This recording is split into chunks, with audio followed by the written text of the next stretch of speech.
Continuamos con La Noche.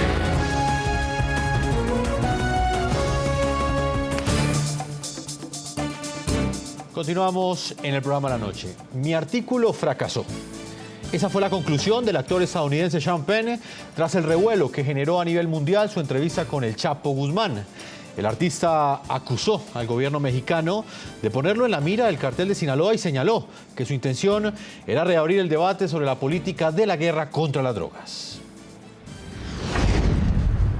La imagen del Chapo Guzmán es frecuente a lo largo y ancho del país, y no es para menos. El narcotraficante más buscado del planeta ha sido capturado y su aprehensión salpica a reconocidas figuras del mundo del entretenimiento. Uno de ellos, el actor de Hollywood Sean Penn, quien logró una polémica entrevista con el prófugo en su propio rancho, a espaldas de las autoridades.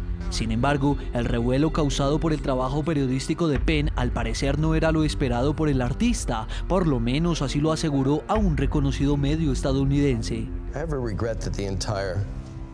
Me arrepiento de que toda la discusión acerca de ese artículo esté ignorando su propósito, que era el de contribuir con el debate acerca de las políticas de la guerra a las drogas.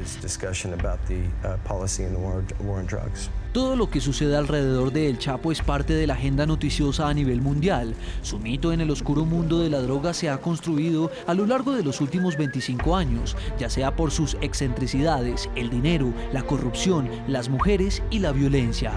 En su tierra natal, Sinaloa, al Chapo, como lo bautizaron coloquialmente debido a su baja estatura, para todos no representa un criminal. Hay quienes lo consideran una especie de Robin Hood mexicano. Este criminal ha dado de qué hablar, ya sea por sus dotes de escapista o por la construcción de su imperio. Es uno de los pocos delincuentes que ha sido incluido en la revista Forbes como uno de los hombres más ricos e influyentes del mundo. Recientemente, el rotativo Libero informó que, de acuerdo a fuentes cercanas a la recaptura del Chapo, se develó que el narcotraficante pretendía comprar el club de fútbol Chelsea de Inglaterra por una suma cercana a los 868 millones de dólares. De acuerdo con el diario estadounidense The New York Times, el cartel de Sinaloa genera ganancias superiores a los 3.000 millones de dólares anuales. Solo basta con entrar a los perfiles en las redes sociales de sus familiares y darse cuenta del culto de la familia Guzmán por el dinero. Como la mayoría de narcotraficantes, su gusto por las mujeres es parte de su estilo. Ha tenido 4 esposas y varias modelos y ex reinas de belleza han confesado haber tenido vínculos sentimentales con el narcotraficante. Incluso su actual esposa tiene 33 años menos que él. A juzgar por los chats revelados del Chapo, la más reciente obsesión del capo sería la actriz Kate del Castillo. Las autoridades tratan de establecer si el Chapo tenía inversiones en una empresa productora de tequila propiedad de la actriz. Regreso a Miami, Florida, con Gerardo Reyes, reconocido periodista, columnista y escritor, director del equipo de investigación de la cadena Univisión. Por su reciente investigación, El Chapo, el eterno fugitivo, recibió un Emmy en Nueva York el 30 de septiembre del año 2014. Fue también ganador del premio Pulitzer en el año 1999. Gerardo, hablábamos en el anterior bloque con nuestros invitados sobre lo que representa el Chapo Guzmán para la sociedad mexicana, inclusive para diferentes personas en el continente americano. ¿Usted cree que hay una glorificación del delito, de la maldad, en el momento en el que un personaje de Hollywood va y busca a un villano para hacerle una película? No, yo creo que es válida la búsqueda y es válido lo que obtuvieron y lo que está diciendo Penn también me parece plausible, que es que la intención de él es mostrar estos factores perdidos de la famosa guerra contra las drogas. Claro que hay glorificación y aquí en Univisión nos hemos cuidado de eso porque es fácil caer en la apología, en olvidarse que estamos hablando de un hombre violento que ha ordenado crímenes por motivos personales y por motivos de negocios y que es el jefe de un cartel que se ha mostrado pacífico, pero que tiene una especie de outsourcing de la violencia, contratando ejércitos aparte para que hagan el trabajo sucio y de asesinatos. Eso no hay que perderlo de vista. Y yo creo que lo extrañé en la entrevista de Sean Penn. Extrañé un cuestionamiento directo a esas fórmulas de violencia que ha planteado el Chapo Guzmán, a pesar de que se ha vestido de un hombre pacífico. Me perdí un poco la discusión porque estaba fuera del aire, pero quería agregar que en el año 2013, a través de una fuente muy cercana a la familia del Chapo Guzmán, logramos que él aceptara una entrevista, pero nos puso una condición que clausuró esa posibilidad. Él nos dijo, la entrevista va, pero con la condición de que yo controle todo el contenido que salga. Le dijimos que no era nuestra política, no solamente con él, sino con ninguno de nuestros entrevistados. Pero bueno, esos son parámetros éticos que tal vez no aplican a Hollywood. No, y claramente hubiera sido una gran primicia, pero como usted nos lo cuenta, Gerardo, que no sabíamos esa información, Univisión pues desistió de esa entrevista por principios éticos. Gerardo, pero ¿usted cree que en la sociedad mexicana un personaje como alias el Chapo Guzmán ha logrado, digamos, calar con una imagen de héroe y no de villano como debería ser? O sea, ¿cuál es la realidad en este momento en México?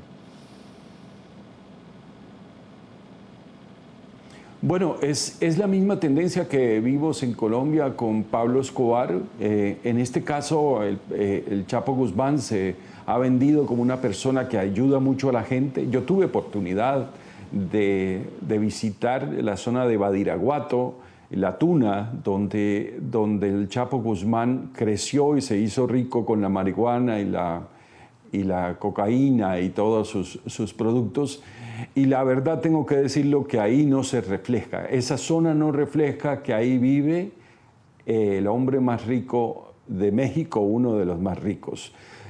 Hay mucha pobreza, hay mucho miedo y la gente pues está agradecida con él porque les brinda seguridad y les da trabajo. A propósito, un trabajo ilícito.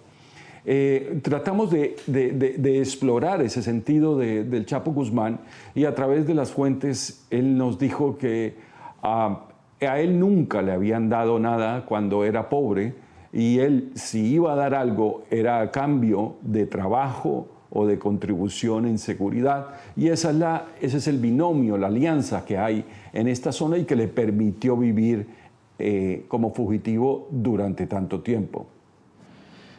Voy a México, Distrito Federal, con Héctor Zamarrón, subdirector editorial del Grupo Milenio. Vamos a pasar a un segundo tema, Héctor, y ese otro debate que hay en este momento, el debate de fondo que hay en la sociedad mexicana, y tiene que ver con la extradición o con la no extradición de alias el Chapo Guzmán. ¿Usted cree que alias el Chapo Guzmán, este narcotraficante, debe ser sometido ante los tribunales de Estados Unidos o ante los tribunales mexicanos? La opinión pública en México está dividida. Nosotros en las páginas editoriales de Milenio hemos reflejado puntos de vista opuestos entre nuestros distintos colaboradores porque hay quienes se inclinan por enviarlo ante la incapacidad, presumen, del Estado para detenerlo preso. Pero más allá de eso, yo desde mi punto de vista personal creo que el Chapo tiene que ser juzgado primero en México y tiene que confesar, revelar los nexos que ha tenido con los distintos gobernantes y antes de enviarlo. Hay una posibilidad que mezcla las dos, que sería una extradición temporal también. José Reveles, en Ciudad de México, ¿cuál es su opinión? ¿Debe ser extraditado o no alias el Chapo Guzmán? Más allá de que yo opine lo que debe ser o no debe ser, el gobierno ya decidió enviarlo a Estados Unidos. Hay una decisión de la Casa Presidencial de Los Pinos que con toda seguridad, pues que no hay una división estricta de poderes en México, la van a obedecer los poderes judiciales. En este momento hay una aparente pugna entre los amparos que está interponiendo el Chapo Guzmán, 7 amparos, pues contra la incomunicación, contra otros elementos de su actual realidad y sobre todo contra la extradición. Pero México ya ha deportado o ha entregado en extradición a individuos que todavía tenían procesos pendientes ante los juzgados. creo que el vaticinio podría aventurarse. Él va a estar en Estados Unidos, pisando suelo estadounidense ese mismo año. Y lo que le espera es una cadena perpetua o mínimo 25 años de prisión, porque no le pueden aplicar la pena de muerte. No lo permite el Tratado de Extradición. No se vale condenar a muerte a un mexicano porque en México no existe la pena de muerte. Y entonces el vaticinio sería ese, y lo que él está buscando a través de sus abogados es negociar su entrega. Él primero se amparó contra cualquier extradición y ahora está en el proceso de negociar su entrega a los Estados Unidos. Es decir, a cambio de que su familia no sea tocada, a cambio de que toda su fortuna no sea incautada. Les permito, voy a Miami, Florida, regreso con Gerardo Reyes. Gerardo, ¿cuál es su opinión? ¿Debe ser extraditado hacia los Estados Unidos o debe ser juzgado en México, alias el Chapo Guzmán? Y se lo pregunto por el debate interno que hay en México sobre esa posibilidad, donde por un lado un sector de la opinión considera que México no tiene una capacidad institucional para mantener en una cárcel a alias el Chapo Guzmán, y por el otro lado quienes consideran que sería una debilidad del Estado entregárselo a los Estados Unidos. Bueno, yo creo que para tomar una decisión al respecto es más una decisión política que una opinión de periodistas. Hay que tener en cuenta los siguientes factores. Yo creo que en este momento, y estoy de acuerdo con José, no está pesando mucho la parte legal, sino la parte política. Las presiones políticas de Washington, ya hay una carta de congresistas pidiendo que extraditen al capo. Y eso en esta etapa parece mucho más claro y más eficiente y efectivo que esta cuestión técnica de los amparos, de por qué delitos se le puede pedir y por cuáles no.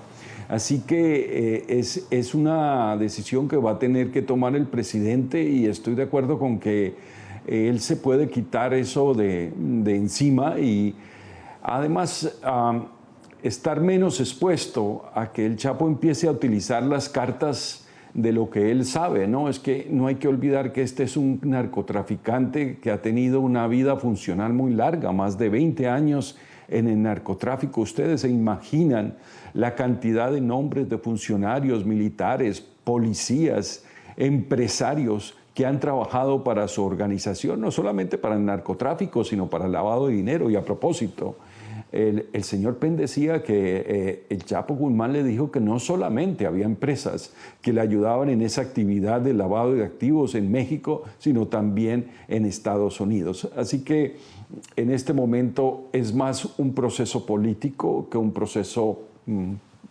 jurídico. Gerardo, pero entonces en este contexto de lo que usted nos explica, ¿usted cree que México en este momento tiene la capacidad institucional de tener encarcelado al Chapo Guzmán? No, mire, si no pudo tener al Chapo Guzmán preso, pues también uno se pregunta si lo va a poder juzgar. Y yo no solamente estoy hablando del poder corruptor, sino del poder violento que tienen estos carteles a la hora de enfrentarse a un juicio. No creo que las estructuras judiciales de México, que han demostrado públicamente que han fracasado en investigaciones tan importantes como la desaparición de los estudiantes, esté preparada para un caso de esos. Tengo entendido, por ejemplo, que no hay una acusación de homicidio contra Guzmán en México. Así que tendría que prepararse muy bien, y yo creo que el gobierno va a optar por la opción más fácil de ordenar su extradición a Estados Unidos. En México, Distrito Federal, Héctor Zamarrón, ¿cuál es su opinión? ¿México tendrá esa capacidad institucional de enfrentar ese poder corruptor que tiene el narcotráfico y específicamente el poder corruptor que tiene alias el Chapo Guzmán? Yo considero que sí, porque en los últimos años se ha demostrado, primero, la Marina tiene un cuerpo de élite que es el que se encargó de detener 2 veces al Chapo Guzmán en el curso de un año, cuando en los últimos 12 años había sido prácticamente imposible. Entonces ya se ha desarrollado en los últimos tiempos en México cuerpos policíacos estatales que tienen la capacidad de resistir.